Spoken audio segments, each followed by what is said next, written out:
ಅದು ಮಾವುಗಳ ತವರೂರು. ಅಲ್ಲಿ ಬೆಳೆದ ಮಾವುಗಳಿಗೆ ಎಲ್ಲಿಲ್ಲದ ಬೇಡಿಕೆ. ಆದರೆ ಆಂಧ್ರದಲ್ಲಿ ತೋತಾಪುರಿ ಬ್ಯಾನ್ ಆಗ್ತಿದ್ದಂತೆ ಮಾವಿನ ಬೆಲೆಯಲ್ಲಿ ದಿಢೀರ್ ಕುಸಿತವಾಗಿದೆ. ಹೀಗಾಗಿ ಮಾವು ಬೆಳೆಗಾರರು ಈಗ ಬೀದಿಗಿಳಿದಿದ್ದಾರೆ.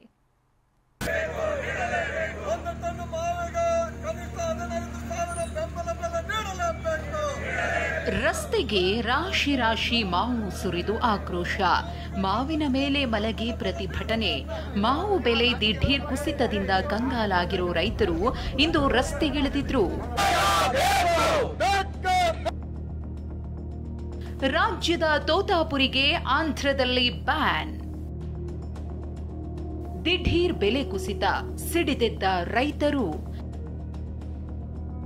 ರಾಜ್ಯದ ತೋತಾಪುರಿ ಮಾವಿಗೆ ಆಂಧ್ರದಲ್ಲಿ ನಿಷೇಧ ಹೇರಲಾಗಿದೆ. ಇದರ ನೇರ ಎಫೆಕ್ಟ್ ಎಂಬಂತೆ ಇತ್ತ ಮಾವಿನ ಬೆಲೆ ದಿಢೀರ್ ಕುಸಿತವಾಗಿದೆ. ಹೀಗಾಗಿ ಬೆಂಬಲ ಬೆಲೆ ಹೆಚ್ಚಿಸುವಂತೆ ಬೆಳೆಗಾರರು ಬೀದಿಗಿಳಿದಿದ್ದಾರೆ. ಮಾವಿನ ಹಣ್ಣಿನ ತವರು ಅಂತ ಕರೆಸಿಕೊಳ್ಳುವ ಕೋಲಾರ ಜಿಲ್ಲೆ ಶ್ರೀನಿವಾಸಪುರದಲ್ಲಿ ರಸ್ತೆಗೆ ಮಾವು ಸುರಿದು ಪ್ರತಿಭಟನೆ ನಡೆಸಿದ್ರು.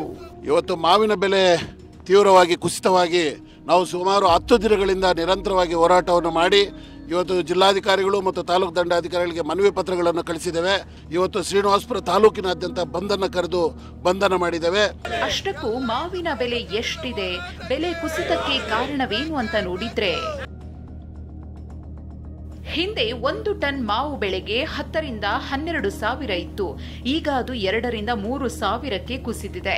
ಬೆಳೆಗಾರರಿಂದ 1 ಕೆಜಿ ಮಾವು ಜಸ್ಟ್ 2 ರೂಪಾಯಿಗೆ ಸೇಲ್ ಆಗ್ತಿದೆ. ಮಾವಿನ ಬೆಲೆ ಕುಸಿತಕ್ಕೆ ಕಾರಣವೇನು ಅಂತ ನೋಡೋದಾದ್ರೆ, ರಾಮನಗರ, ಕೋಲಾರ, ಚಿಕ್ಕಬಳ್ಳಾಪುರ ಸೇರಿದಂತೆ ಎಲ್ಲಾ ಕಡೆ ಮಾವು ಬೆಳೆ ಏಕಕಾಲಕ್ಕೆ ಎಂಟ್ರಿ ಕೊಟ್ಟಿದ್ದೇ ಬೆಲೆ ಕುಸಿತಕ್ಕೆ ಕಾರಣ ಎನ್ನಲಾಗ್ತಿದೆ. ಈ ಬಾರಿ ಕಳೆದ ವರ್ಷಕ್ಕಿಂತ ಹೆಚ್ಚು ಇಳುವರಿ ಬಂದಿದೆ. ಇದಲ್ಲದೆ ಮಾವಿನ ತಂಪು ಪಾನೀಯ ತಯಾರಿಸುವ ಕಾರ್ಖಾನೆಗಳು ಖರೀದಿ ನಿಲ್ಲಿಸಿರುವುದು ಬೆಳೆಗಾರರಿಗೆ ಹೊಡೆತ ಕೊಟ್ಟಂತಾಗಿದೆ.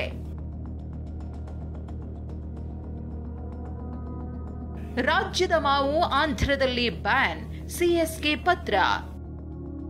ಸ್ಥಳೀಯ ರೈತರಿಗೆ ಪ್ರೋತ್ಸಾಹಿಸಲು ಮುಂದಾಗಿರುವ ಆಂಧ್ರದ ಚಿತ್ತೂರು ಡಿಸಿ ಅನ್ಯ ರಾಜ್ಯದವರಿಗೆ ಶಾಕ್ ಕೊಟ್ಟಿದ್ದಾರೆ. ಕರ್ನಾಟಕದ ತೋತಾಪುರಿ ಮಾವು ಬ್ಯಾನ್ ಮಾಡಿ ಡಿಸಿ 7ನೇ ತಾರೀಖು ಆದೇಶ ಹೊರಡಿಸಿದ್ದಾರೆ. ಇದೀಗ ಈ ಆದೇಶ ಹಿಂಪಡೆಯುವಂತೆ ಆಂಧ್ರದ ಸಿಎಸ್ಗೆ ರಾಜ್ಯ ಸರ್ಕಾರದ ಮುಖ್ಯ ಕಾರ್ಯದರ್ಶಿ ಶಾಲಿನಿ ರಜನೀಶ್ ಪತ್ರ ಬರೆದಿದ್ದಾರೆ. ಕುಸಿದ ಈರುಳ್ಳಿ ಬೆಲೆ, ಜೆಸಿಬಿ ಬಳಸಿ ಬೆಳೆ ನಾಶ. ವಿಜಯಪುರ ಜಿಲ್ಲೆಯಲ್ಲಿ ಈರುಳ್ಳಿ ಬೆಳೆಗಾರರಿಗೆ ಸಂಕಷ್ಟ ಎದುರಾಗಿದೆ. ಈರುಳ್ಳಿ ದರ ಕುಸಿದು ಬೆಳೆಗಾರರಿಗೆ ಲಾಸ್ ಆಗ್ತಿದೆ. ದರ ಕುಸಿತದಿಂದ ಬೇಸತ್ತ ಮುದ್ದೇಬಿಹಾಳ ತಾಲೂಕಿನ ರೂಡಗಿ ಗ್ರಾಮದ ಬಸವರಾಜ ಜೆಸಿಬಿ ಬಳಸಿ ಈರುಳ್ಳಿ ಬೆಳೆಯನ್ನ ನಾಶ ಮಾಡಿದ್ದಾರೆ. ಇತ್ತ ರಾಯಚೂರು ಜಿಲ್ಲೆ ಸಿಂಧನೂರು ತಾಲೂಕಿನ ಹೂಡಾ ಗ್ರಾಮದಲ್ಲಿ ಬಿರುಗಾಳಿ ಸಹಿತ ಮಳೆಗೆ ದಾಳಿಂಬೆ ತೋಟಗಳು ನೆಲಕಚ್ಚಿವೆ. ಬಿರುಗಾಳಿ ಮಳೆಗೆ ಎಲ್ಲವೂ ಛಿದ್ರಗೊಂಡಿದ್ದು, ದಾಳಿಂಬೆ ಗಿಡಗಳೆಲ್ಲ ನೆಲಸಮಗೊಂಡಿದ್ದು, ಮ್ಯಾಟ್ಗಳು ಕೂಡ ಹರಿದು ಹೋಗಿ ರೈತ ಕಣ್ಣೀರಿಡುವಂತೆ ಮಾಡಿದೆ. Bureau report, TV9.